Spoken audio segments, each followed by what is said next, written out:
শ্যামল একজন গরিব চাষি। তার নিজের জমি বলতে মাত্র কয়েক কাঠা, তাতেই সংসার চলে। তার একটাই স্বপ্ন, মেয়ে রূপাকে পড়াশোনা করিয়ে মানুষ বানাবে। রূপা প্রায় বাবাকে বলতে, বাবা আমি একদিন বড় হয়ে ডাক্তার হব। শ্যামল হেসে বলতো, হবি মা, তখন তুই গ্রামের সবাইকে বিনা পয়সায় চিকিৎসা করবি। একদিন খবর এলো পোকায় ধান নষ্ট করছে।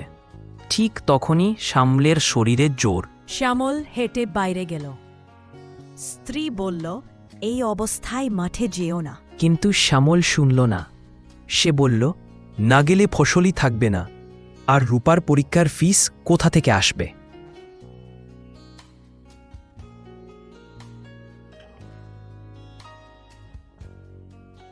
শ্যামল হাঁটতে হাঁটতে জমিতে এলো। সে জ্বর নিয়েই কাদামাটির মধ্যে নেমে ফসল বাঁচাতে লাগল। সারা রাত পরিশ্রম করার পর ভোরে মাঠেই অচেতন হয়ে পড়ে গেল। গ্রামের লোকজন তাকে ঘরে নিয়ে এল।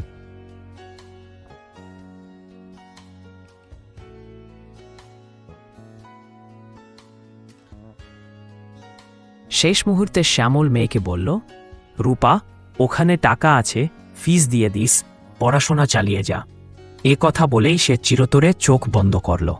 শ্যামলের স্ত্রী ও মেয়ে খুব কাঁদল। 1 বছর পর রূপা পরীক্ষায় হলে খাতা জমা দিল। চোখে অশ্রু আর মনে একটাই প্রতিজ্ঞা, বাবা আমি তোমার স্বপ্ন পূরণ করব। তার কিছুদিন পরে পরীক্ষার রেজাল্ট বার হলো, রূপা পাস করে গেল আর সে ডাক্তার হওয়ার স্বপ্নটা পূরণ করল।